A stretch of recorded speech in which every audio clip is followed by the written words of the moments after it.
everyone. Welcome to this week's AMA. Really great to be here with you guys. For anyone who is one of our regulars and a long-standing follower of our AMAs, this one will be a little bit different. We're going to be changing our approach moving forward so that we're really helping those who are just finding BOM, who are sort of looking for an easy way to get into the crypto space, to understand our offering, and ultimately how we can do a great job of helping them as they begin navigating the space. So if you've got questions around the decentralized finance aspects of our ecosystem, then you're definitely welcome to throw those in, but it will be the case that we'll probably cover those off a little bit later on in the AMA. But we're really excited about the new sort of chain, the focus areas, and we've got an awesome topic that we're going to be kicking off with for this session, and it's staying safe in crypto, and particularly why it's more secure to hold your own keys as opposed to using the likes of a centralized exchange. So we'll spend a good chunk of time talking about that, and towards the end we will talk about the BOM lockup coming to an end, which is an important topic for those who are existing investors in our DeFi ecosystem. So to begin with, maybe before we jump into that, just for a little bit of clarity for myself and for the viewers. So in terms of our Twitter spaces, are those going to be the same focus as our AMAs moving forward, or are those? Because I was going to say maybe like the DeFi focus guys perhaps could communicate with us over the Twitter spaces if that's going to stay DeFi focused, but if that's going to also be the same focus as this, then yeah, I think we're planning to have that. Though the Twitter space and the YouTube AMA would be more geared towards the app, but we're going to set up new voice chats either in Telegram or Discord for folk that are involved in the existing DeFi ecosystem. Yeah, and you definitely want to stay well connected to those guys. And perhaps we can do like every second week, perhaps a DeFi based AMA. Yeah. Mm-hmm. Because there's still a lot going on the DeFi side. Yeah. So yeah, I'm sure a lot of our current community would appreciate that. Yeah, 100%. No, I mean, lots of people have a great grasp of how the overall ecosystem hangs together and invested in lots of different elements of it. So yeah, we definitely want to keep all of those guys posted on what's going on. But as we've sort of talked about in Bombshell Monday, which is our weekly blog that goes out, the BOM mobile app is going to be the real sort of focal point of our marketing and just generally our offering, because we know it's the easiest way for people to get into crypto and decentralized finance. So we'll start off then, I guess, with today's topic of staying safe in crypto. And a lot of people listening, especially newer folk, might be thinking, well, what does it actually mean to hold your own keys? So Aaron, do you want to start off just with a bit of an overview of what that actually means and why, in your view, it's better to go down that route than the other options? Well, since our focus is the brand new crypto user, let's maybe take it a step back and just talk about custody prior to talking about keys. Hmm. So generally, if you're interested in getting involved with crypto, there's generally two ways that you can hold your crypto. Either you self-custody it, meaning that you're in control and responsible for the safety of that crypto, meaning that if you do something such as give away a private key that you shouldn't be giving away, you're putting yourself at risk. There's a lot of different ways that you could potentially be putting yourself at risk when you self-custody crypto. And that's a lot of what we're going to address through this AMA and future AMAs, because we definitely believe that self-custody is the way to go. And that's something that a lot of people in the industry are pushing for now, with a lot of the recent events with centralized exchanges and mismanagement of funds and commingling of customer funds and so on. So yeah, essentially when you self-custody, you are the owner of your crypto. A business can go bankrupt and that doesn't impact you. If the blockchain is still running and producing blocks, you still have your crypto and nobody can take that away from you. So that's the huge advantage. Nobody in the world can tell you what to do with your crypto or, basically take it from you. The opposite of that is, when you're not self-custodying, when you're working with like a centralized exchange who holds your crypto for you. We just had recently Celsius had that settlement, right? Or the verdict where they basically came out and said, or the conclusion of it was that anybody who deposited crypto in Celsius, that crypto was the property of Celsius. So basically there's no chance you're getting your crypto back. So, I mean, I could just imagine how people would feel. You deposit, all kinds of Bitcoin that you've been saving up for years and to earn some yield on it. And all of a sudden you find out that crypto is not yours. Right. So it's scary. Yeah, very scary, and something that, it's crypto companies don't seem to, I mean, Rob's probably can explain this better than me, but, traditional banks obviously follow a lot of, guidelines and best practices and whatever else they do to ensure that everything's safe. But crypto being as new as it is and being a bit of the wild, wild west and not having all that regulation in place, a lot of the centralized entities are not maybe up to par in terms of safety and risk management. So, I'm sure everybody felt FTX was a safe place to park their crypto. If you rewind back 6 or 7 months, that obviously wasn't the case. So yeah, it all goes back to self-custody. Ultimately, I want to get it maybe a little bit more in depth in terms of like cold wallets and hard wallet or like hot wallets, but maybe we could talk about that a little bit later on. Or is this a good time to talk about that now? Yeah, I think we can definitely delve into that. I was just going to add a couple of points. So, I mean, from a personal experience, I remember first getting into crypto and coming from the banking sector. The idea of centralized exchanges on one hand seemed, pretty sensible to me. And actually, in many ways, I felt quite comfortable trusting, the likes of Binance or probably FTX at that point with my crypto because, naively, I thought, well, they've got robust risk management practices in place. Okay, they're not insured by, government-backed schemes as you have with most banks in the Western world. But yeah, I mean, it's absolutely the case that we've seen over the course of the last year that these firms often don't have that real rigor around risk management. And yeah, it's certainly the case if you don't truly own your own crypto, then you're accepting pretty significant risk. And obviously through self-custody, there's risk that comes with that that needs to be effectively managed. And we'll talk about that too. But as you say, we're big advocates of self-custody. And obviously that's what our product offerings center around as well. I mean, one last thing I'll say about this is even with Coinbase, right? They said that if they ever were to, I've read the exact terminology, but if they were to ever enter bankruptcy, that crypto, I don't know if it's crypto on their platform or state crypto, I forget the details, but it was their property, I believe. Yeah, so, well, you're an unsecured creditor, effectively, so you'll come reasonably far down the list, in bankruptcy proceedings in terms of getting your crypto back. So, yeah. And it's likely that once they've settled for secured creditors, that actually you're not going to get your full amount back.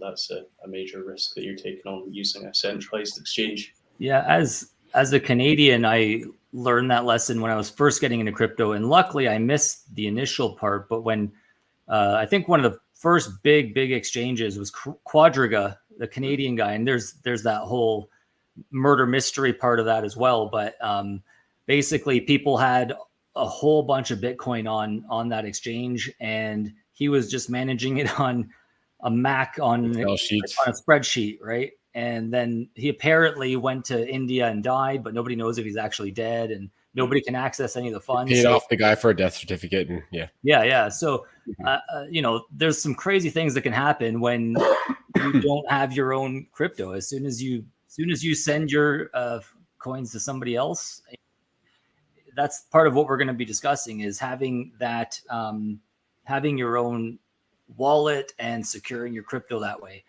And there's a lot of other aspects we can get into in terms of safety. But for example, what I'd recommend most people do is probably like the stage that I'm at now, where I'm very comfortable with self-custody, where the only times that I have crypto on exchanges is if I'm bridging some way that I can't bridge through a decentralized bridge, or if I'm on ramp or off ramp and I got to send money to my bank account in Canada, I'll use a centralized exchange for that. money sits there for a day at max, usually less, usually 10 minutes. So I think that's ideally where people want to get to. It's not going to be instant that you get comfortable enough with self-custody that you'll be at the point where you keep your money on exchanges only for very short periods of time, just to use whatever you need to use there and get out. But ideally that should be everybody's end goal, I feel. Mm-hmm.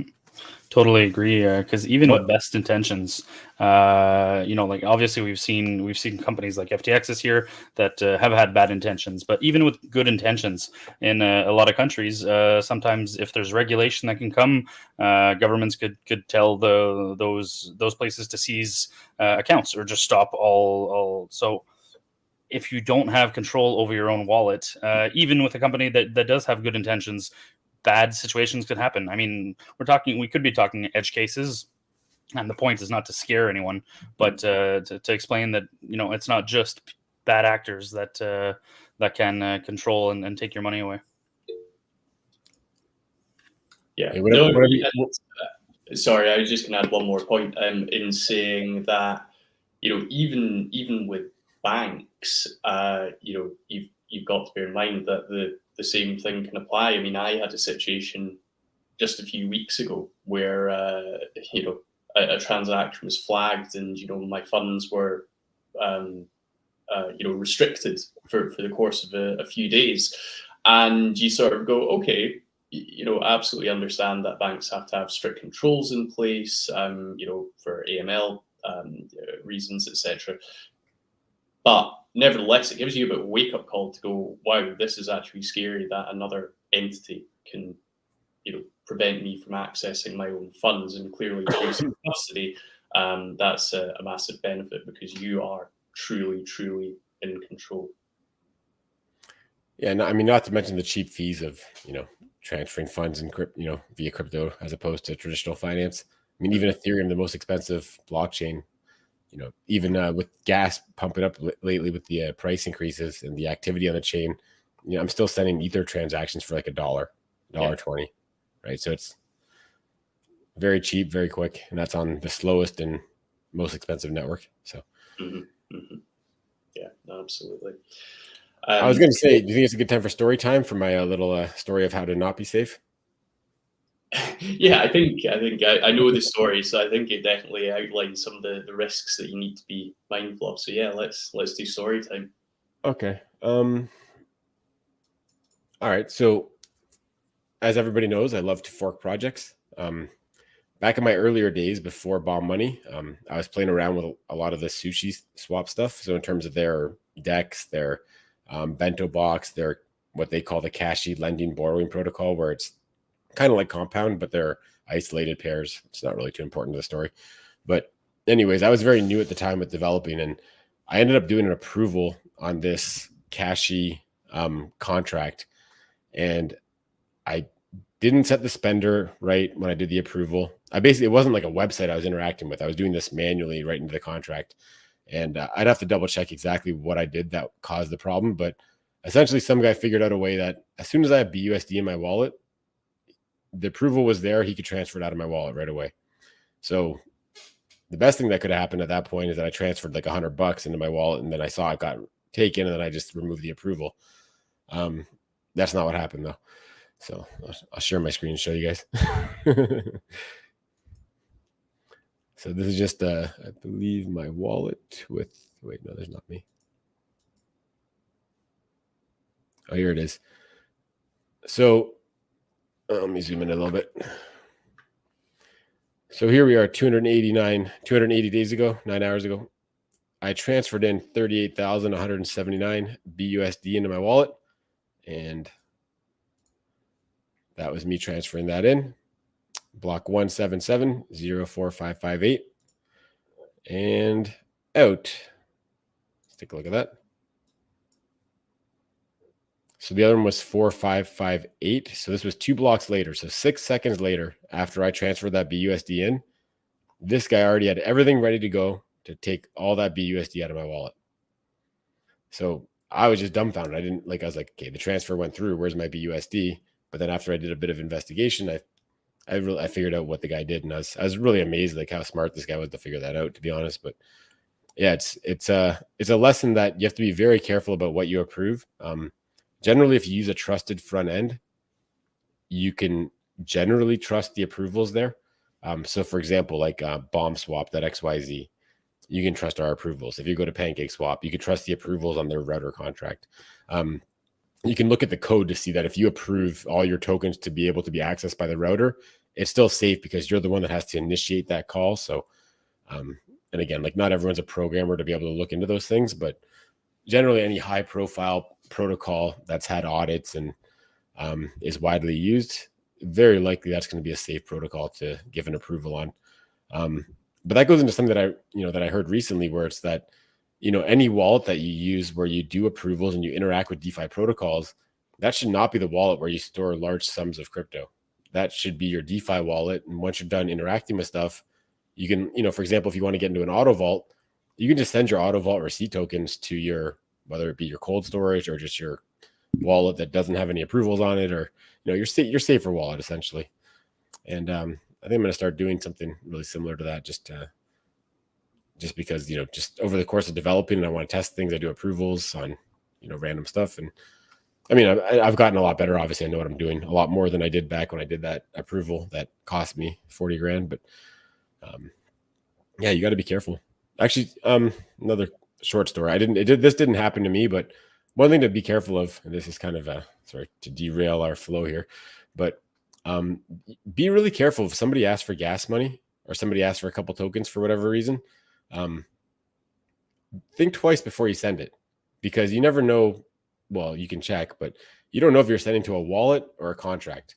If you're sending to a contract, which people could say, hey, send me some gas. I have no gas. Can you do me a favor? They give you a contract address. You don't check. When you send funds to that, it can have functions in it that do actions based on receiving funds. And those can be malicious actions. So, for one, I just say, if somebody asks for gas money, I would just say, just ignore them. If you really want to be a nice guy, just make sure that what you're sending to is not a smart contract. Want to take a moment to show us how to do that? Yeah, sure. So let's take a random wall here. I'll take my own, for example. Phone call. Can wait.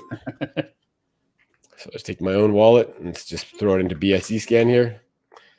So for one, there's probably a better way to do this, but I mean, I can just tell by looking at these tabs here. There's no code, read contract, see how this is the BUSD contract. You can see there's the contract, there's events, there's all this stuff that there's probably a more scientific way to figure that out. But if you go back to my wallet, you can see. So in my wallet, there's no contract, of course.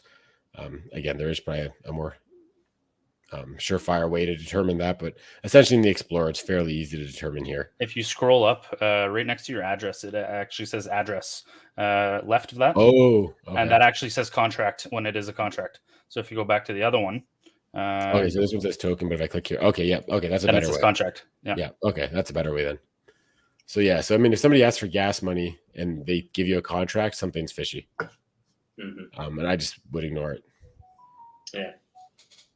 Yeah, I think they're both, well, I was going to say good stories. They're bad stories, obviously, for you, but to illustrate just how careful you need to be. And while decentralized finance has major benefits in terms of the opportunity it provides for self-custody, you have to interact with protocols that you really, really trust.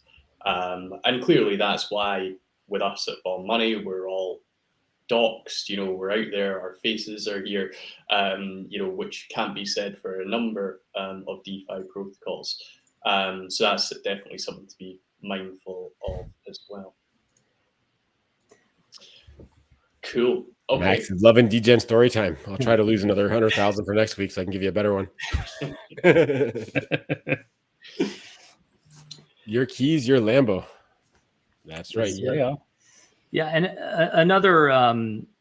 another thing that some people need to be concerned about when you're interacting with DeFi protocols, sometimes, well, a lot of times, scammers will create sites that look exactly like the one you're used to, but perhaps one character will be off in the address or something. And they try and get you to click on that link. And now you think you're interacting with even like Pancake Swap or Ball Money or whatever, but it's just a clone of the site, and it's obviously malicious, and it's going to get all your coins off. So it's very important to find the official site of the protocols you know and trust.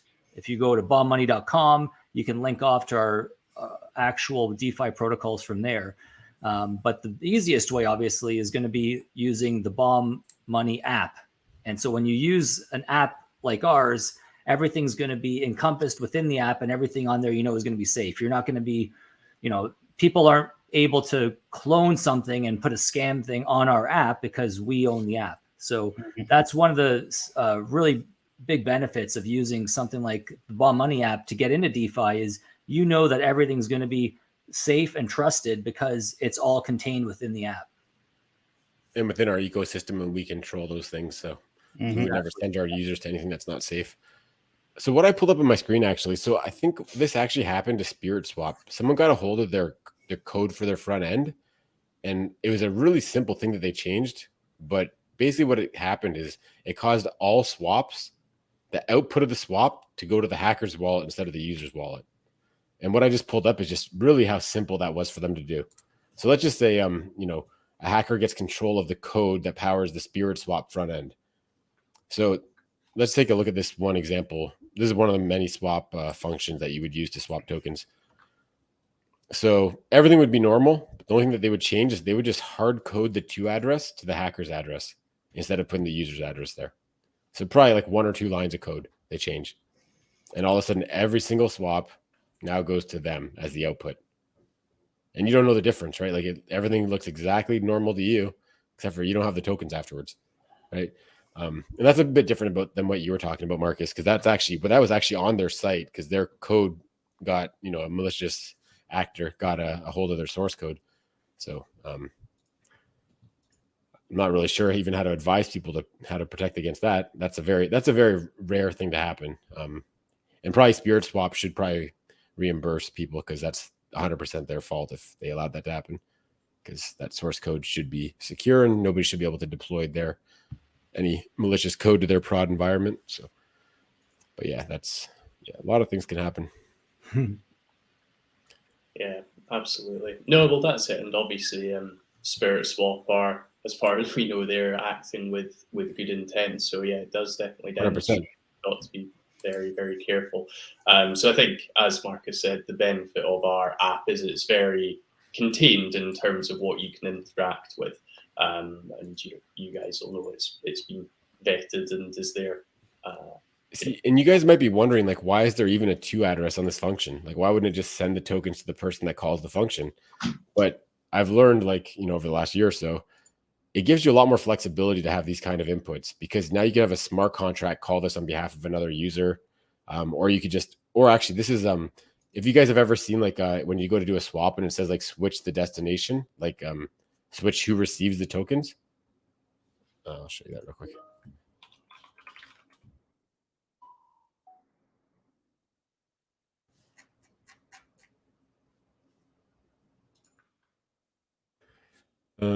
So this add a send, when you add a send here, that actually is what populates this to address.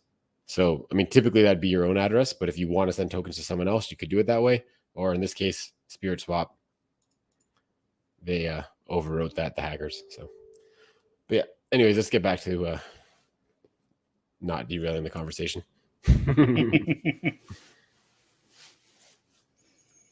I think Marcus nailed the takeaway. Having a mobile app on your phone, you know what you're getting into. Everything that is on there is going to be vetted by us. We own it. We're the one that made it. So that not only simplifies things, but it also limits things that can happen. Yeah, I think there's so many advantages to DeFi, and one of them is obviously the high yields we can offer, which you'll see if on the Bomb Money app, you can get 29.8% APR on your Bitcoin, right? So obviously we don't want to scare people and say, never use DeFi. It's just, as you can see, like Aaron, lead dev, very familiar, still can get scammed, and it can happen to anybody, right? So there's just so many things that can go wrong if you're out there on your own and you're just looking for something. Whereas, as I'm said, you get the Bomb Money app, everything's contained, everything's audited, everything's under full control of the Bomb Money team. Nobody can update or like come in and change the app without us actually approving it, right? So that's one of the huge benefits to the app that I see for people new to crypto and people that might be a little bit scared of, I don't really want to get scammed. I don't want to venture out on my own. That's what the Bomb Money app is for. Yeah, and even like to break that down further to maybe not breakdown, but from a high level, it's like we're taking the best of Web 2 in terms of ease of use, but we're taking the Web 3 aspects in terms of transparency, in terms of having an actual, blockchain that's publicly visible. You can explore it. You can check everything that's going on. You can see it on the blockchain. So it's the advantages of the decentralized, DeFi, decentralized finance, but in that app where we're going to give you the support that you'd get from a Web 2 company like a bank. We're going to give you that level of support so that, if someone that's new is able to, get involved and feel comfortable about what they're doing. So kind of the best of both worlds. I know probably every company says that, but Yeah. we've actually got it though. So yeah, no, I'd agree. I mean, we've seen DeFi usage just absolutely surge, but it just isn't accessible for your average user. People just often don't have the interest, right, in getting into the mechanics, and even using like Block Explorer. A lot of people would just look at the way that that's structured and the transaction breakdowns and just be like, I have no idea what's going on. Whereas as you say, I think the beauty of the app is you don't have to care or know about that side of things. You've just got a really seamless user experience. You can set up a Web3 wallet in seconds. You can begin, as Marcus said, earning yields on your crypto in a couple of minutes. But for those who are inclined to understand what's going on the back end and want further assurance that their funds, are safe, then you can do that through our own blockchain, Bomb Chain, that powers the app.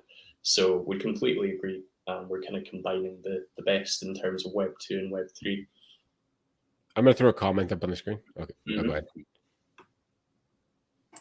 No, go for it. Was that the comment you wanted to put up screen? Yeah. Yep. So agreed. Bomb app makes crypto accessible, lowering entry barriers while also being safe and giving people full control of their investment with transparency. They can see lots of things on Bomb Chain. That's a great comment. I agree 100%. The challenge with that is getting that information across so that people can understand the benefit of that while being a new crypto user, which is a very fine balance of not overloading them with information that they may or may not care about at first. So I think we got to really wordsmith that to be short and to the point and kind of just hit home the, what aspects of, all the amazing things about our ecosystem that, that's going to materialize for them and make sense. Right. So it's going to be a very short summed up version. Right. But, hopefully hit the important points and not confuse them. So. Yeah. But we got Marcus, and that's his specialty. So no question in my mind, that'll be as good as anybody else could do it. So we've been talking about talked about FTX having a centralization, the issues that can come from that. We've been talking about self-custody and non-self-custody wallets. What exactly are wallets there? And what's the easiest way to own your wallet and to secure your crypto? Often you'll hear about keys. What are keys and what's the main point of a wallet? Let's compare it to something else just so that people are able to kind of draw that comparison. Let's look at a bank account, for example. Or is that a good comparison? Yeah, it's all right.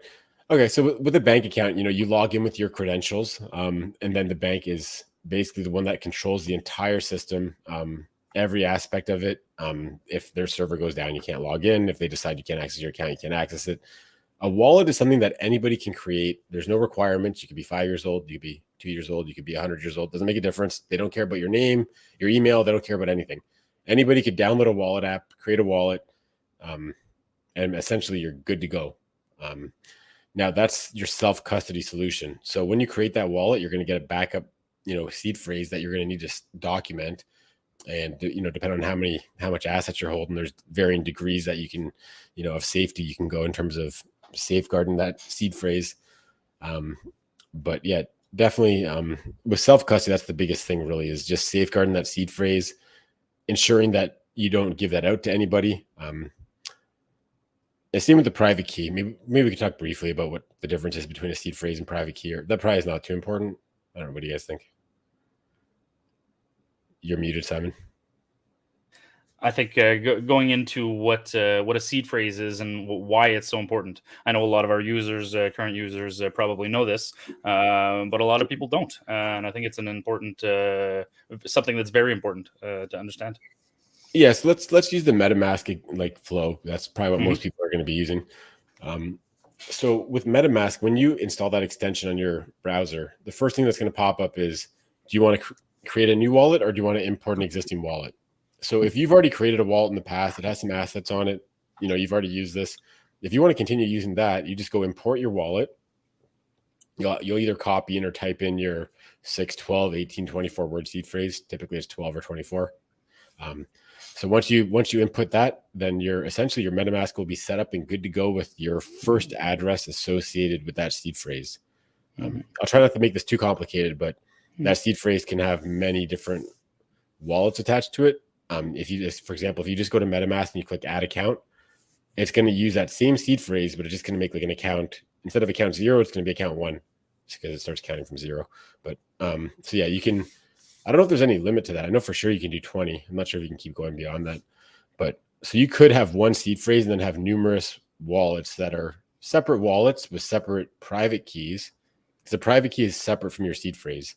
The private key it's a cryptographic key that allows you to basically send transactions and act on behalf of that wallet associated with the private key. Where the seed phrase, that's the 12 words, right?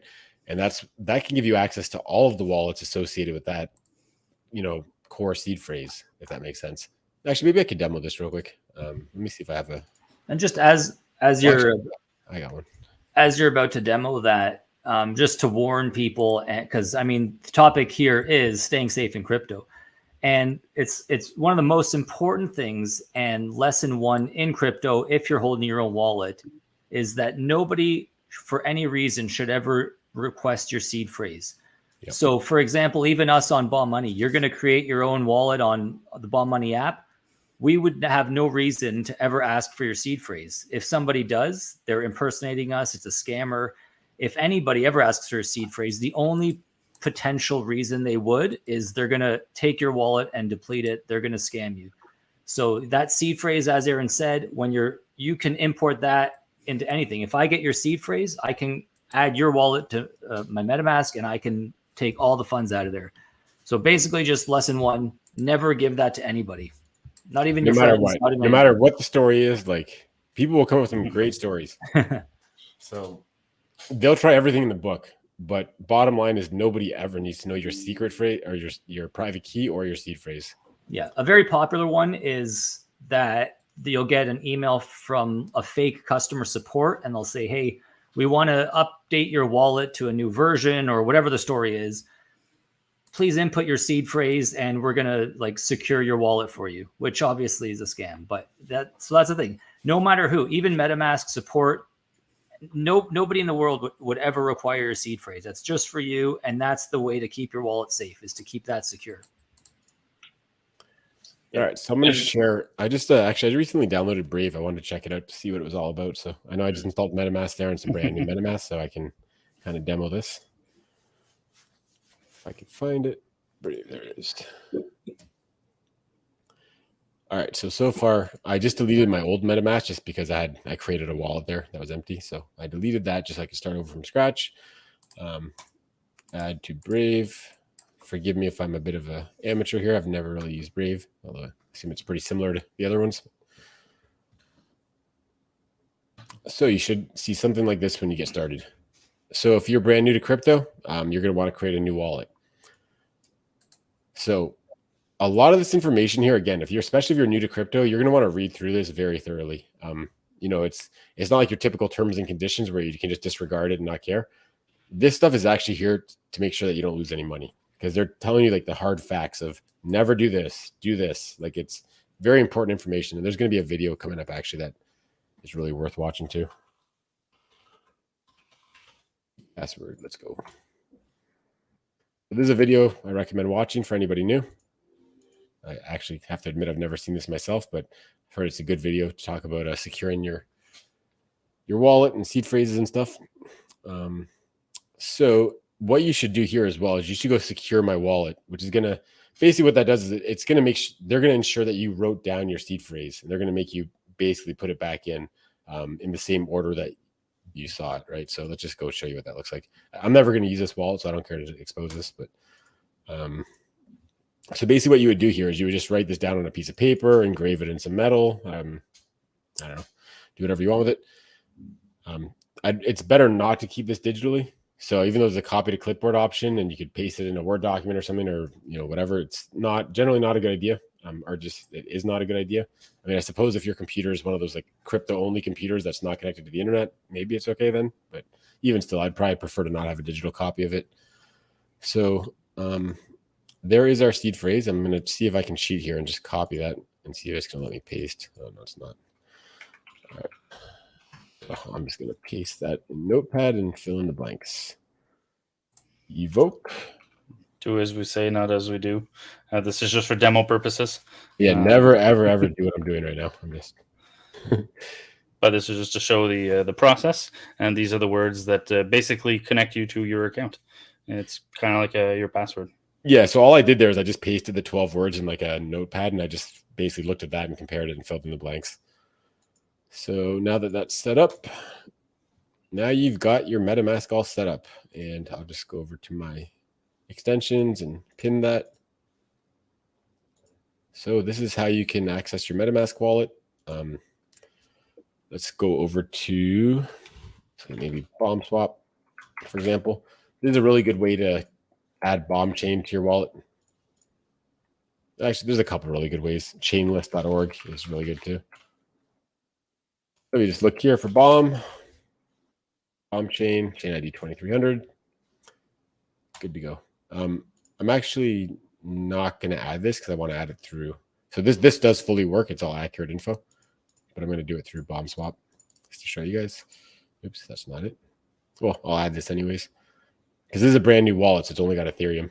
So I'll add Binance Smart Chain, or BNB Chain now it's called. And if I click Bomb Chain, same thing pops up. Allow the site to add a network. So you can look at the details. That all looks good. Approve. And now it wants to switch to Bomb Mainnet, which we can do. And now we are on Bomb Chain. So I'm not sure how I got into doing a tutorial of how to get on Bomb Chain. Where was I? MetaMask. Oh yeah. So when your MetaMask is set up to interact with Bomb Chain, you're gonna have to add Bomb Chain there. So I give you guys a couple of different ways to do that. That I was just giving a MetaMask tutorial, right? So that's pretty much it, or yeah. And so I think sorry, Marcus, I was just going to add one thing on seed phrase management. And, you know, I know from experience that when you first get into crypto, many people understandably start out small and they're maybe playing with money that they don't really care about losing. So you maybe scribble your seed phrase down on a scrappy piece of paper. And then over time, as you become more and more invested in every aspect of the word in crypto, you know, your holdings continue to increase, but you've not actually done anything to really strengthen the security around your seed phrase. So yeah, having it on a bit of paper squirreled away somewhere, that's great. It's better than having it somewhere that's exposed to the internet. But you really need to take the security of that seed phrase incredibly, incredibly seriously. So, you know, you should really be thinking about, what if there was a fire at my home? What if it was the case that, you know, the house was flooded? Whatever, all of these extreme situations, and thinking about how do you keep your seed phrase secure. So the metal plate, you know, suggestion Aaron had, that's a good one. But again, you may end up still with it in one place. So you need to think about for that. So yeah, you really do need to be incredibly careful around the storage of that. It's the whole thing with great power comes great responsibility, right? You are completely in control of your funds. Great, that's a huge benefit, but you need to take the personal precautions to make sure that is a good thing, and you're not exposing yourself to unnecessary risks. And there's all kinds of different things that you can get set up to make things more and more secure, depending on the level of security that you require. For your average crypto holder, probably having your own seed phrase stored somewhere securely, preferably on something that can't get destroyed in a fire or a flood. And then maybe having like a close relative have another copy of it in case you die or something, right? That's probably good enough for the majority of crypto investors. There's a lot more advanced strategies you can take if you're holding a lot more crypto and you want to make sure that it's going to be secure and that, all the various different types of attacks that could come on you to take that crypto can all be avoided. I remember when I was reading about this the first time and I heard about the $5 wrench attack. I was like, what could that mean? And then I read what it meant and I was like, okay, yeah, that's an effective one. You guys know what that means? It means there's all these different ways to to steal your seed phrase or to get access to your crypto. The $5 wrench attack means somebody knows where you live and they know you have crypto, so they bring a wrench to your house and beat you with it till you give your crypto. So that's another vector that you need to be safe on, though. So, like, for example, you could not have your entire seed phrase at your house, right? So you could have it split and have half at your parents' house and half at your best friend's house or whatever you want to do, right? So you don't even have access to that at your own house. Or there's, you can do multi-sigs that can control where the assets are. There's a lot of more advanced strategies that probably don't apply to people that are going to be watching. But I wrote mine down and I luckily don't remember even one word of it. And then I have it in a safety deposit box at a bank, right? So if anything ever happened, I would have to go there, unlock it, get it, recover the wallet, and then I'd put it right back in. Yeah. Something else too is that we should make the important distinction between hardware wallets and like software or like hot wallets. Mm-hmm. So for example, like Trust Wallet that I use on my phone, it's a hot wallet. It's not a hardware wallet, meaning that like the private key is actually on my phone. That's how it's able to sign transactions. So with that wallet, I can actually see my seed phrase if I just go into the settings and go like, show me my seed phrase. So I'll give you an example, and I'm sorry to my girlfriend if she's watching, because this is kind of a story involving her. But I remember when I set her up with her wallet, right? So I set her up with Trust Wallet on her phone, and we wrote down the seed phrase, and I said, listen, don't put the seed phrase in your purse with your phone, because if someone steals your purse, you're going to lose them both at the same time. So basically, don't keep those two things together whatever you do, right? Because like you can retrieve the seed phrase from the phone or from the actual writing it down. But, if you lose both those things, you're screwed. She's here. Sorry about that. But yeah, no, it's an important lesson though, right? Because like I stress that so much that like don't keep these two things in the same place, right? And it's really important. Yeah, and the big thing is, right, because a comparison some people would draw is kind of like keeping your card pin with your bank card. Exactly. But actually, it's similar, but actually it's riskier doing that with your seed phrase and a wallet, right? Because either one works. A bank, I have mechanisms in place, through insurance, etc., or perhaps they just are like to be sort of good citizens when customers. Well, I think the biggest difference is with the bank one, you need the card and the PIN to do anything. Mm. With the wallet and the seed phrase, you need either one of the two to steal everything, not both. Yeah. So that's a big difference there. Yeah, absolutely. But the thing is in DeFi, right, self-custody, no one's going to be there to save you and get your funds back, right, if your private key or your seed phrase is compromised. So that's the major thing to be aware of. And I am super conscious all of this, if anyone's listening and is brand new, it sounds really scary, but once you've got your process in place, to safeguard your seed phrase, that's it. You don't really need to worry about it on an ongoing basis. So I feel it's something that can be scary or intimidating at first, but like you really feel empowered once you kind of get a grasp of how it works and how to securely manage it. Agreed. It really is a great feeling. Yeah, and like the topic of our YouTube is why it's more secure to hold your own keys. So the fact that I have my seed phrase, I've got my wallet, nobody can do anything unless they get that seed phrase from me, right? And I know we kind of touched on it earlier, but again, just to reiterate why it's more important for me to have that and access to it. Whereas if I just hold all my crypto on a centralized exchange, as we've seen many, many times, they can do whatever they want. You can have governments that come in and say, hold all these people's funds for now. You could have the owner of the exchange just say, I'm just going to keep all the funds, right? You have no idea what's going to happen. So it's just always better just to hold all of your crypto, well, as much as you can on your own wallet, and you hold custody of those keys. Yeah, and to go back to a point that I mentioned earlier, like even doing all your day-to-day interactions on a hot wallet, and then whether you transfer those assets that you're storing long-term to either a cold wallet or a hardware wallet, or even another hot wallet, but that just doesn't have approvals done on it, that you just really don't do anything with it except for receive assets from your active wallet, right? That separation alone can, be really beneficial. And take a lesson from me. Like I know I spread out a bunch when I was new to crypto. I spread out a bunch of assets all over all kinds of wallets that I created, and I forgot half the seed phrases. So, yeah, don't do that. No, definitely.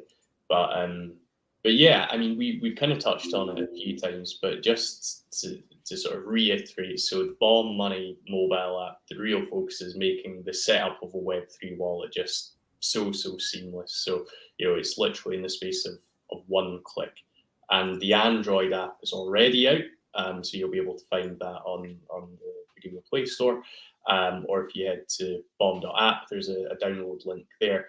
The iOS version, we're still looking to get things over the line with Apple. Simon's in constant dialogue with them on that. But the good news is that we're really of the web-based app. So if you have MetaMask, which Aaron's just shown you is really simple to download and install, is the case that you'll be able to get started using the desktop version. So you won't need to wait for iOS if you are an Apple user. So follow us on our socials. We'll let you guys know once that's available, but it should be very soon, because it's not far off completion at all. It's gonna run to the washroom quick. I'll be back in a minute. Sure, no worries. So yeah, we're really excited about that. As we said, great way for people who are new to crypto and just want the easiest way to get started to be able to do that. And I think you mentioned earlier, Marcus, up to 29.8% on your Bitcoin. So you'll struggle to find that anywhere else, that's for sure, especially centralized exchanges. Yep. And we got more coins coming soon on there. So for now, we'll stake in Bitcoin on there. But we do have plans to expand. We'll have Ethereum. We're going to have a stable. We'll have Matic, AVAX. It's all being added on, and we're going to continue to update the app. So if you want to get in now, it's perfect time. Again, bomb.app. And just like we've been saying, it's a great, easy way to get your crypto. You're going to have full custody of that wallet. You've got your seed phrase. It's going to get you to get your seed phrase down. You've got custody of all that crypto, and it's a really easy place to also earn money on your Bitcoin. Yeah, definitely. And it's also the case that we've got a referral program. So it'll be that if you refer a friend using your code that you'll be able to get within the app, then they create a minimum of $100 stake position. Then both you and them will get a free $50 stake position in Bitcoin. So very generous referral program. Obviously, that's an introductory offer as we get the word out there about the app, and that'll be available both through the Android, the Apple, and the desktop app. So you can get started on Android straight away. And the desktop and the iOS apps will keep you guys posted on via our socials. Cool. Okay, so I think we've talked a lot about keeping safe in DeFi and crypto just generally. Maybe some people are wondering, is now a good time to be getting into crypto, buying Bitcoin? I know when I'm speaking to friends and family that aren't already invested, that's quite often a question that comes up. We can just bounce it around and see what everyone thinks. But Aaron, do you want to kick off with your thoughts? You're on mute. Oh, I'm on mute. You're off now. You're good now. Okay. I think the first thing is that, if anybody looks at the long-term chart of Bitcoin, you'll see that it's very volatile, but definitely the overall movement is up and to the right. So, you could have bought at previous peaks and you'd still be in the profit now. I mean, not the last cycle peak, but any previous peak, I believe. So, I mean, really it's just like stocks, right? Dollar cost average. Even though, I mean, I do really feel like we just, we've already hit the bottom and it's likely going to be sideways for a while, but I think, we're probably not going to see another fresh low. So personally, not financial advice. I think it's probably a good time to jump in fairly strong. But having said that, if you want to play it safer, just a dollar cost average in, a certain amount every week, every 2 weeks or month or whatever. Speaking of that, that's a feature I'd love to add to a Bomb app, is to allow people to set up a schedule for recurring deposits. But yeah, that's the safest way to get in, just because that way, if the price goes down, you're happy. You're getting more crypto for the same money. Price goes up, you already own some, you're happy, right? So it's, I think actually I read a stat that said there was very, very few traders in crypto that would have beat just dollar cost averaging, right? Like timing the market's next to impossible, right? So it's to try to time it. Then you got the human psychology of, when something's pumping, that's when people think, oh, I don't want to miss it. I want to FOMO in, and then they end up buying the tops. And when things are going down, they feel like, oh, it's going to zero, and they start selling at the bottom. And, it's really, you got to just have conviction in projects or coins or tokens or whatever it might be that you're into. And in our case, it's the Bomb money ecosystem. And if you have that conviction, a lower price is just a great entry. It's really nothing beyond that. People sell for all kinds of different reasons. People only buy because they like the token or the protocol. So, with everything that's going on in the macro environment and crypto, there's no question that people probably are hard up on cash. So, probably the reason for a lot of the sales that are seen across all of crypto and, all DeFi protocols. Yeah. No, I think that's well put. If you look at the logarithmic chart, how do I pull that up? Yeah, go for it. It's definitely the case that at various points, I think people would look at it and go, "Oh, I'm too late," or "I'm not sure I'm buying at the best time." But actually, if you've got the right time horizon of at least a couple of years plus, it's very difficult not to do well. Buying. I got a funny story because it's apparently a story day today. So and I know my buddy Evan, he's not watching the YouTube, so I can talk about him. So I remember when we first launched Bomb Money, and I wrote a post on Medium, and I shared it on my Facebook. It was like, oh, B share is I don't know, $10, $15, whatever it is. It's like when we hit peg, every B share is going to produce like, I don't know, $4,000 worth of Bomb every day. Like, and B shares were like $60 or something like that. And anyways, that's not really part of the story. But so B share started to move up once we started to reach towards peg, and B share was at like $200. And my buddy Evan's like, oh, I missed it. He just thought for sure he missed the boat. And it obviously, from anybody that was around at the time, it proceeded to move to over $13,000.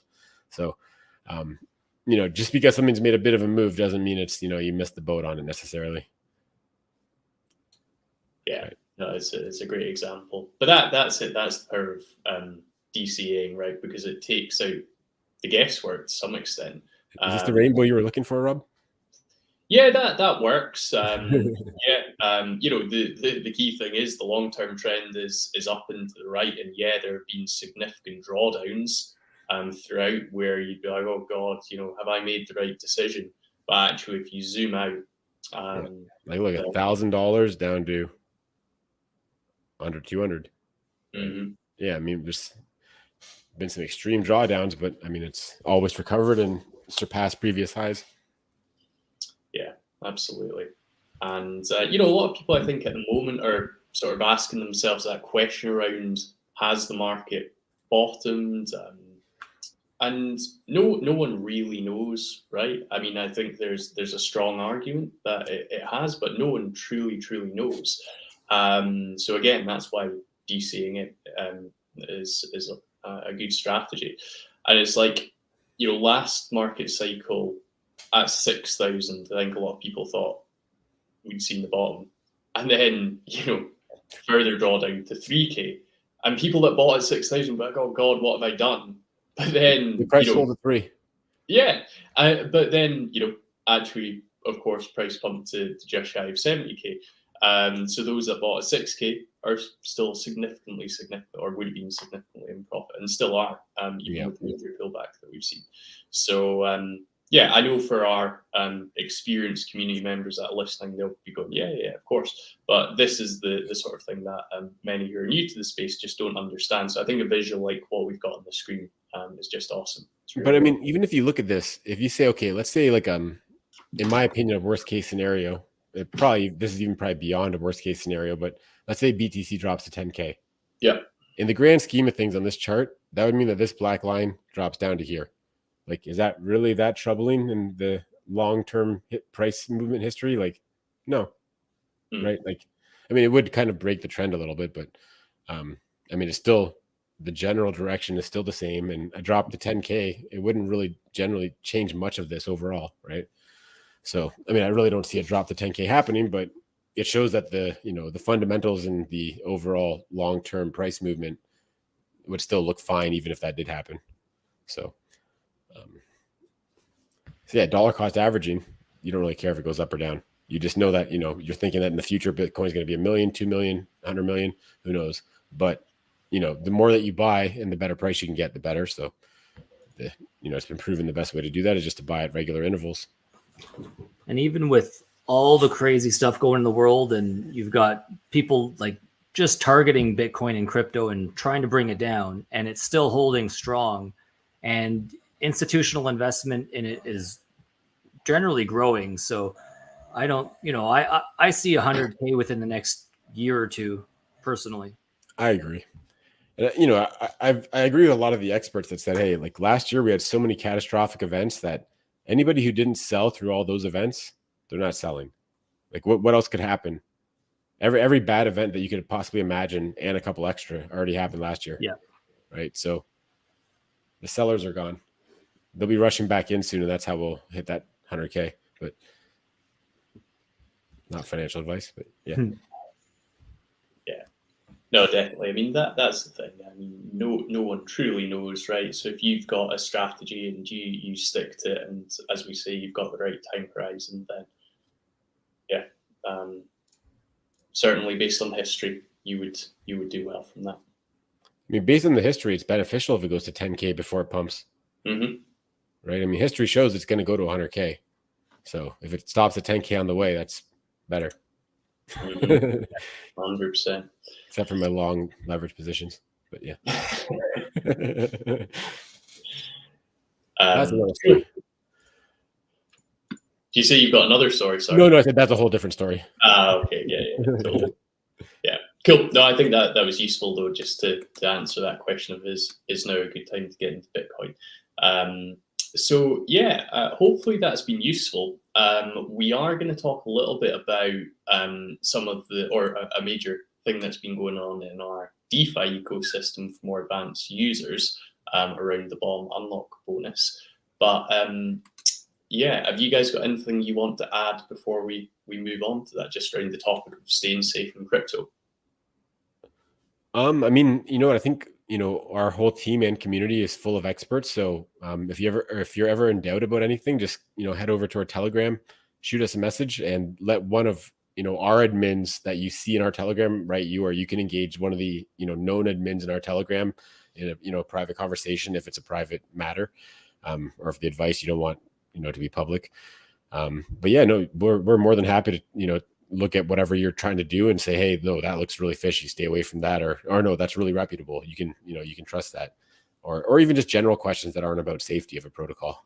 We're happy to help there, so feel free to come by our communities and ask us whatever you'd like. Yeah, you can grab the links to any of our socials at bombmoney.com. Just go to the bottom of the page and all our socials are there. You can get to Telegram, Discord, Twitter, follow our YouTube. We're going to have a lot more content like this around education on crypto, staying safe in crypto. So yeah, we're looking forward to keeping you informed.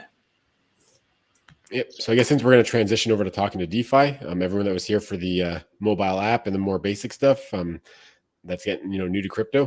Thanks for watching. You're probably not too interested in what we're talking about now, but bomb.app is where you can go check out our mobile app that is bringing crypto to the masses and going to help us reach our goal of becoming the #1 crypto staking platform by 2025. So definitely check that out. We got a great referral system going on there. So if you have friends that are looking to get into crypto, you can get yourself a whole bunch of different stake positions for free. So definitely check out bomb.app.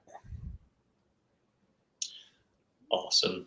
Yeah, no, and thank you guys if anyone is going to drop off. But yeah, let's talk bomb chain bonus then, Aaron. So I think most of the community will be aware of what's been going on there, but obviously we're keen just to talk about the plan and how the unlock process is actually going to work.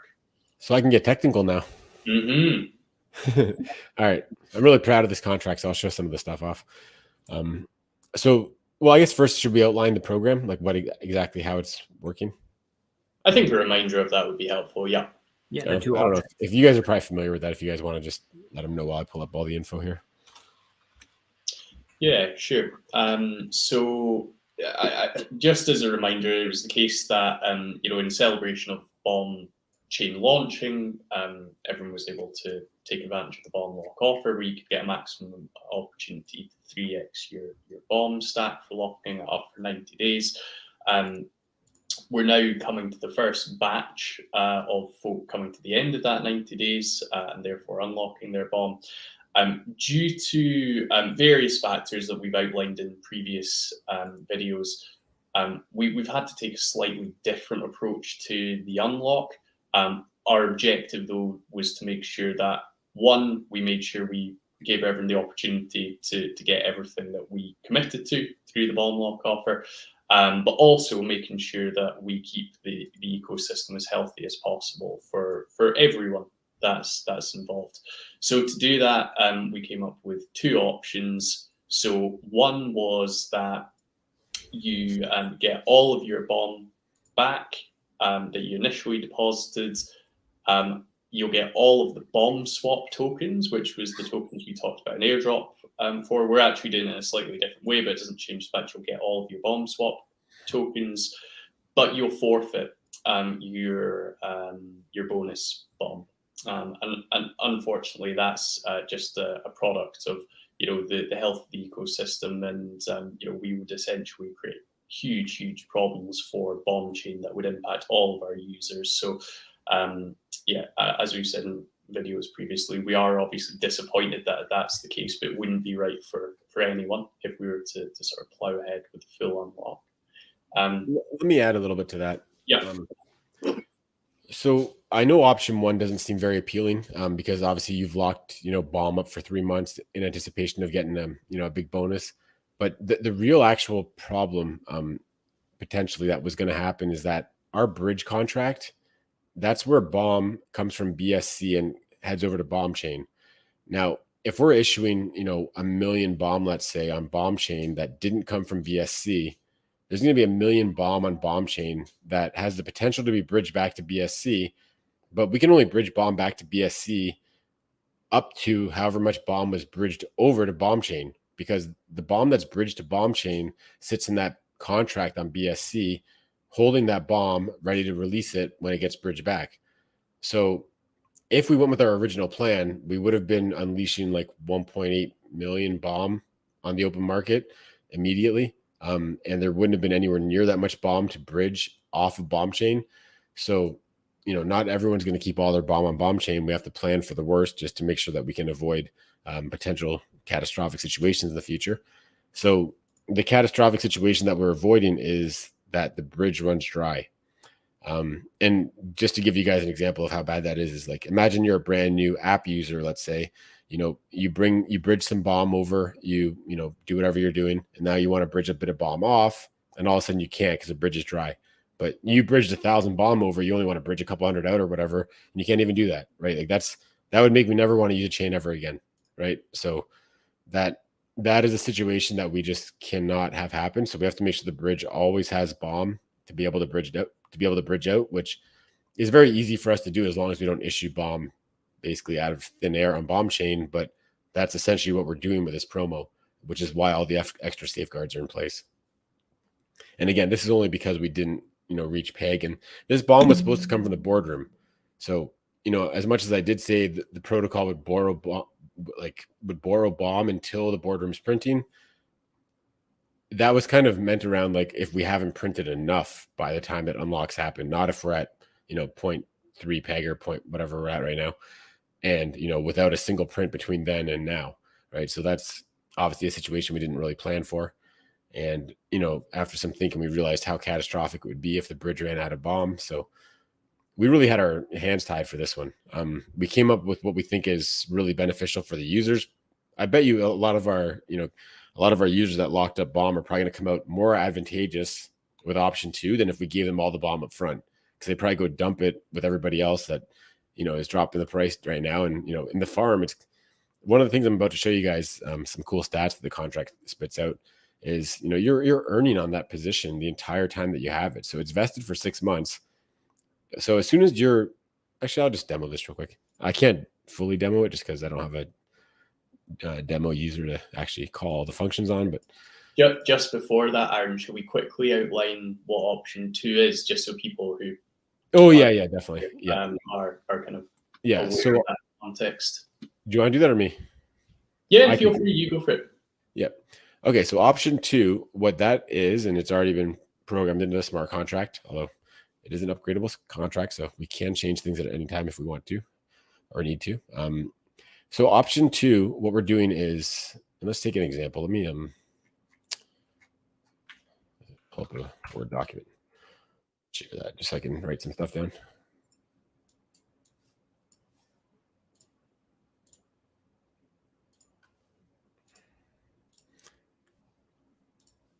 All right, so option 2. So let's just take an example of someone that put 10,000 bomb deposit and they went with the 3x, let's say. So their total claimable bomb, bad today.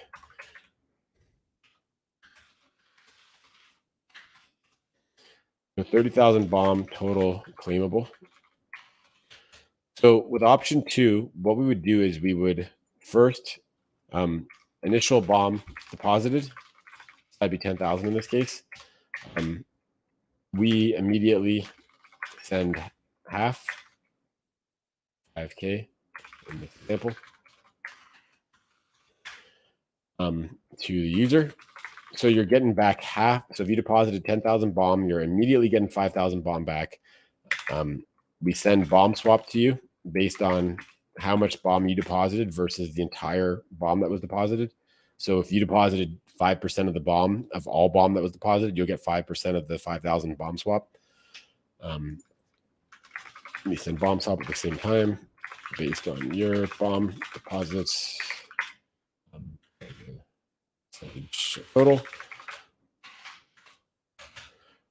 And so now in this situation, we have 30,000 claimable bomb, and we've only issued you or given you 5,000 so far. So there's, in this case, we have 30,000 minus the 5,000 sent immediately. So then we have 25,000 remaining to be allocated to vaults and farms. So this is the smart contract's already up and running. I'm going to demo that in a second, but what essentially this is going to do is it's going to take 50% of that bomb, so 12,500 bomb, and that's going to be zapped into the P-Hub bomb auto compounding vault. And I'll just give you the rest of the percentages. So we've recently just got CZ share and bit share bridgeable over to bomb chain, and we're probably gonna have more liquidity on bomb chain than BSC, to be honest. But so 20% of the bomb, so that is going to be 3,000. Is that right?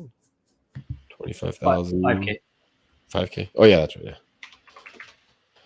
20%, so 5,000 bomb. zapped into BitShare, bomb, vault, and then 20%, 5K, bomb, zapped, CD share, bomb. And then the other 10%, which in this case would be 2.5K, will be zapped to bomb swap, bomb, vault. Now I'll explain these ratios real quick. Bomb and PUB are probably some of the most bullish tokens in our ecosystem. So that's why such a large allocation is going there. We feel that's the exposure that most people would want exposure to. Just because these other three tokens are reward tokens, meaning that they do get sold more frequently than your typical token. Although, I'll get into that more in a second. But we did 50% for bomb and PUB for one, because when bomb gets zapped into the bomb PUB vault, it doesn't hurt the bomb price. It just pumps up the PUB price because of, bomb on bomb chain, bomb has basically a fixed price of whatever it's trading at. And PUB price is denominated off of bomb based on the ratio in the pair. So essentially when we're zapping straight bomb into that vault, it is just pushing the PUB price up. So very, very bullish for PUB and all the, longtime believers in the ecosystem who are holding PUB. Or if you're not, great time to grab them now before this all starts, because we're going to have like 1.7 mil bomb probably flowing into these, or actually probably 1.5 million. So that'd be like, 750,000 bomb zapping into the bomb PUB vault. And again, that's not going to all happen on day one. That's going to happen over the course of a month or so.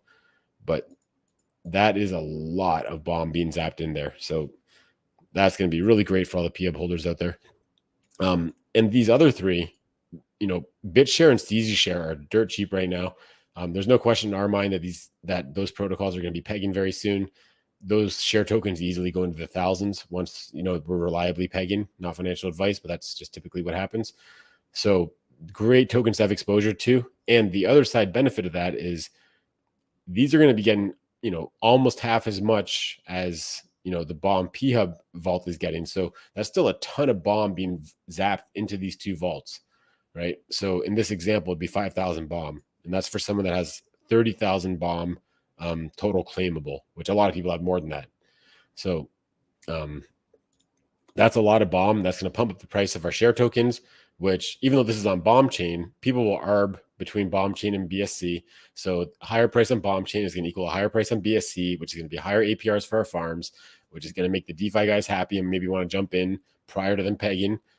It's also going to make our lives easier and allow the protocol to make more money, just because of the fact that when we get single stakes in, we can put them to work, and now all of a sudden we're generating extra revenue on that more than we would have. So that's great. There's also the benefit that since we're pumping up the share tokens, that's what the farms are giving out.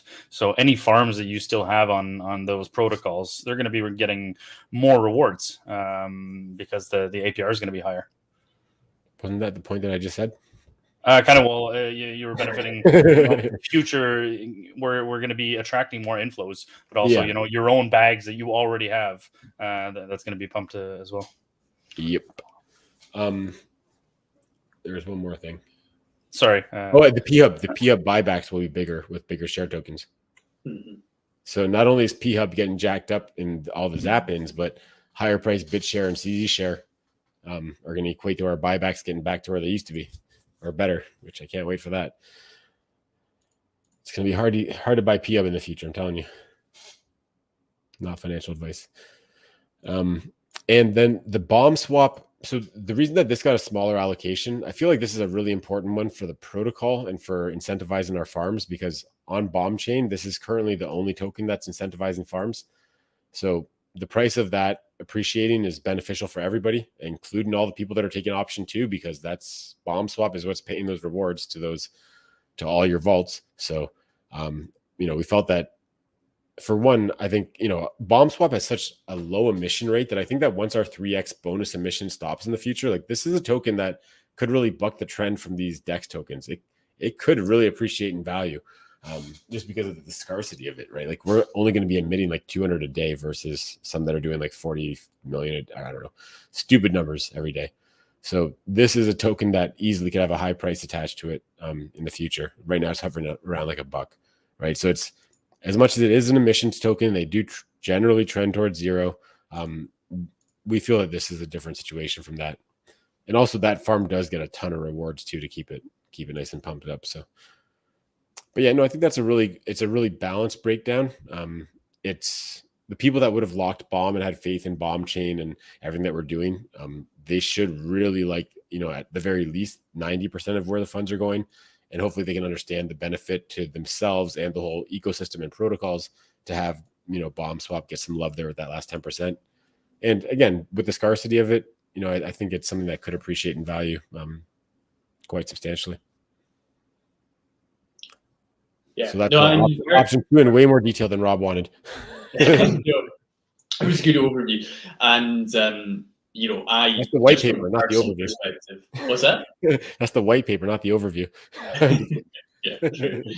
I really like the breakdown. I think Bomb P-Hub is an incredible pair. It was so popular when we launched on BSC just for a few weeks. So I think just generally, folk from outside the Bomb Lock offer would have been keen to get into that.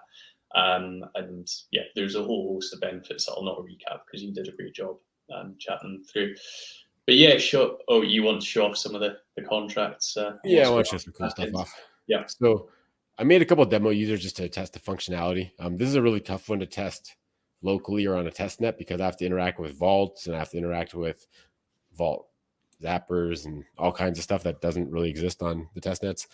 So let's just pull up a user. So this is one of the test users I set up. So let's grab this address. This is actually one of the Bomb protocol addresses.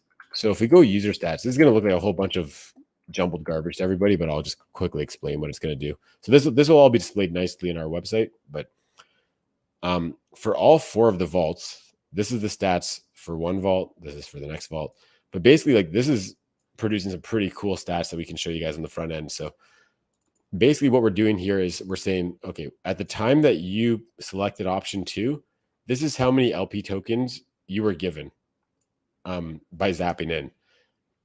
Now, because they're auto compounding, you're getting receipt tokens, which are constantly worth more and more LP tokens every time we harvest or compound, which is we're doing it at least once an hour because gas is really cheap on Bomb Chain. So you'll actually see here that there's a difference between the first number and the second number, because this is how many LP tokens this address has right now in total. Keep in mind, in total means that they didn't necessarily receive them all yet because they're vested. So that's a combination of what they've already claimed and what's still to be claimed in the future. But you'll see that this number is higher because this is the number based on the current exchange on that receipt token. So this is factoring in the compounds since this user selected option 2 and right now. So they've already gained LPs just in that day since I tested that. That's pretty cool. Third one is I forget the exact order of these two, but I believe this one is how much is claimable right now in LP units. So there's a little bit of magic that we had to do there just to make it so it doesn't show receipt tokens, because receipt token doesn't really tell you much. You really prefer to know how many LP units, because it's more useful info. And the last stat is just how much has already been claimed. Claiming is very easy. I'll actually demo that in a sec. But yeah, so to get started with this, so let's just say that, let's pull up a random user. I'm sorry if I pick your wallet. I don't know who's who. I'll just go 100. Let's see. I got a random user here. So what we can do is, you can see claim available, false. So that basically is just checking, have you passed your 90 days, right? So this is something that we can use very easily to show people on the front end. If they're, this actually shows what exact timestamp will be able to actually select which option they want to go with. And this is really, again, keep in mind, nobody's going to be using the block explorer. This is all going to be a beautiful front end that's going to just be doing this stuff behind the scenes, but just so everybody can see how it works. So if we go here to select option, so actually I don't have a wallet that is ready to select an option that didn't already select one because I was doing some testing. So I can't unfortunately demo that, but I could show you what a transaction looks like. I did some. So select option. So you'll see this. There's a lot going on in this transaction. This is launching a vesting contract for the user. It's zapping into 4 separate vaults. It's doing estimates to make sure that it gets a good rate for each of the vaults. It's taking those receipt tokens, transferring them to the vesting contract that it just launched in the same call. And yeah, there's a lot of token transfers, as you can see. And this was all done just by one user saying, hey, I want option 2. So that's pretty cool. Yeah, and that's all gets done. And those receipt tokens get transferred to the vesting contract, which I could probably just locate here real quick. There. Yeah, it looks like 1724. This is it. Yeah, this is it. So this is the vesting contract, and you can just see that, it's got 29 units of the, well, these are actually the receipt tokens. So actually there's a lot more LPs than that. I think the ratio of this one's like 17-1. So you basically multiply that by 17 to get an approximate LP count. Not that you have to do that because my views already factor all that in. But yeah, so in terms of the receipt tokens, they're all just sitting here vested for 6 months. Whenever somebody wants to claim them. So let's go over to another. Let's look at the latest user, which I believe is 150.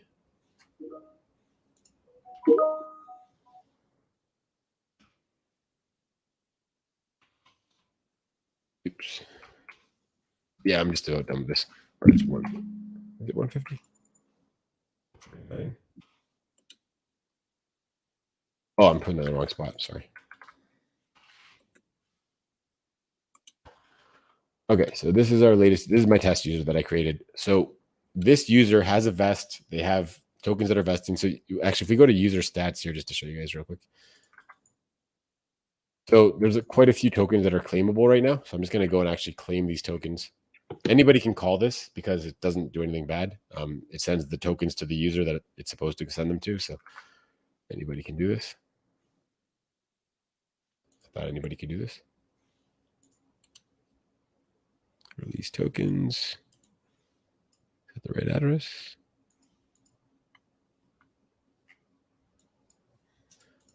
Obviously, during the live demo, it's not working. Anyways, that does work. I'm sure I'm just doing something wrong there. But yeah, anyways, that's enough of the technical stuff. That did work every other time I ever tried that. Yeah. No, I mean, it's cool to see some of the stuff that goes on in the background. Oh, I know why that's not working. Because I recently added the fact that the contract has to actually be in like the started state. And right now it's not in the started state. So a lot of those functions aren't working until I set it to started. While I was testing, I had it not check that. So sorry, guys, demo not happening. But yeah, it's pretty straightforward anyways. It's yeah. So watch, I have one right here. Like yeah, release tokens right here. Right. So this is all it does. If you put release tokens, it just sends whatever's owed to the user. Right. Simple as that. Yeah. Nice. Should we talk a bit about how the claim process is going to work? Obviously, we've kind of stepped through what's going on with the contracts, but I guess people will be keen to know, what's the claim process going to look like from their perspective? I don't know if I've seen what the front end is exactly going to look like, but I mean, how it's going to function is going to be really simple. It's going to, if you're eligible to claim, so you've passed 90 days, you're going to be presented with 2 options that'll be broken down. Just, quite simply, get all your BOM, get your bonus BOM swap, or get your initial deposited BOM plus BOM swap, and you're done. Or take half of your initial deposited BOM and all your BOM swap that you're owed from the airdrop thing that we mentioned. And then the remainder, which is all of your bonus and that other half of your initial, will get split into these 4 auto compounding vaults based on those ratios I mentioned earlier, 50, 20, 20, 10. And after 6 months, you'd be able to claim all of them. They'd all be in your wallet, or every day or 10 times a day, however often you want. Like if you're owed 100,000 BOM or something, those are gonna vest quite, like you'll be able to redeem quite a bit on a daily basis or even twice a day. So you can claim as often as you want. The amount that's claimable goes up every block. So But yeah, so essentially for people that take option 1, once they select option 1, they're done. They're going to get their bomb that they deposit. They're going to get their bomb swap, and they're done. If for people that do option 2, it's a bit different because now we've created a vesting contract behind the scenes and everything. So what we can do is we can use that cool function that I made that just shows you all the user stats. Basically, like we're going to use that to power like pretty much all the information in the front end. It's just going to say, here's your 4, here's the 4 farms or vaults or pairs. Basically, this is what each one's worth. This is how much you have in total. This is how much you've already received. This is how much you can claim right now. Pretty much that's it.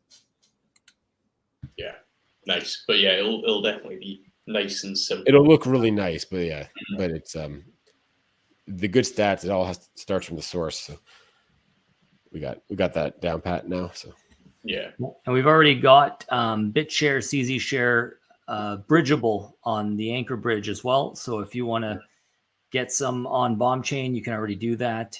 And the vaults are already live. So yeah, we anticipate. I mean, we can't obviously tell anybody to do option 2, but I'm sure a lot of people will pick option 2, and that should pump up some of these vaults. So it's good time to check these out now. And given we're talking to the more advanced users now, it's probably worth highlighting that, especially in the early stages, we'll probably see quite a lot of pretty juicy arbitrage opportunities with the share tokens, with PHub, etc. Just with folks zapping in. So something to keep an eye out for. I'll read the question if somebody else wants to handle it. From Tyler, it says, I'm very interested in the business development position, but I don't have very relevant experience. Is it worth applying anyways? Could it be considered an entry-level position? Well, actually, I'll give a bit of input first, and then when you guys can finish. I think the business development position is more about being able to think outside the box, being able to work hard and efficiently, and like just knowing the objectives and how to reach those objectives. I think I guess experience does help that somewhat, but I think just having the drive and hunger to to push yourself to the limits, to be able to make new connections, set up new partnerships, just jump on Twitter Spaces to talk about Bomb, whatever it might be that you decide is the best thing that you can do to help, grow the business. Nothing off limits as long as it's legal. We're pretty open. So I'd say definitely worth applying. And unless you're not any of those things that I said we're looking for, then but definitely apply. And we'd love to see your resume and how you think you could add value to Bomb. Yeah. No, I'd agree with that. I think if you've got really strong communication skills, and as Aaron says, or you can think creatively about how to drive Bomb forward, then we'd love to hear from you. So yeah, absolutely, ping your CV over. So if you just send it to jobs@bombmoney.com, we'll review that pretty quickly. Cool. And if anyone, by the way, is sort of going, I didn't know you guys had that position, then you can check out all of our open positions at bombmoney.com/careers. So have a wee look there. Cool. Okay. Wow, we've been going for an hour and a half. Time flies. But yeah, I've enjoyed, the slightly different change in conversation. It's been nice to do some of the more advanced stuff towards the end. But yeah, anything else that you guys just generally wanted to cover off before we wrap up?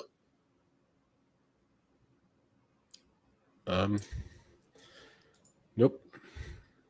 Cool. Good stuff. Okay. But yeah, just to say, Friday we've got our Twitter Spaces, so make sure to pop along for that. So that will be 6 o'clock UTC, 1 o'clock Eastern. So we'd love to see you guys there. You can hop up and ask questions, or just type them in as folk have been doing today. And keep your eyes peeled for the desktop single staking app. That will be coming very, very soon. We've not got an exact launch date, but it'll certainly be over the next couple of weeks. So we'll keep you guys posted on that through BSM. And just a big thanks to everyone who's come along. Thanks, as always, for everyone who's listened back. Please do hit the like button. That always does make a big, big difference. Drop a comment in. Any engagement just helps the video get some further reach. And obviously today's topic around staying safe in crypto is really relevant for people that aren't currently part of the bomb ecosystem, and that's what we really want to focus on. So help us spread the word, if you don't mind. Yeah, I'd also love to get feedback on the new style of AMA and our new focus topics. Both from new viewers and longtime bomb supporters. Love to hear your feedback, and know that we'll keep improving. This is our first of this style, so I think it went quite well, except for going a little bit long. But yeah, definitely always open to feedback. Yeah, and any topics you'd love us to cover as well.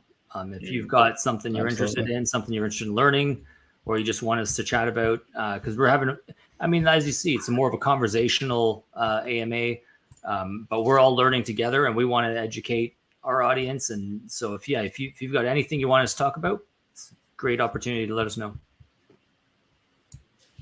100%. Cool. Okay, we'll wrap up there. But yeah, thank you guys again, and we will speak to you all soon. Have a great day, guys.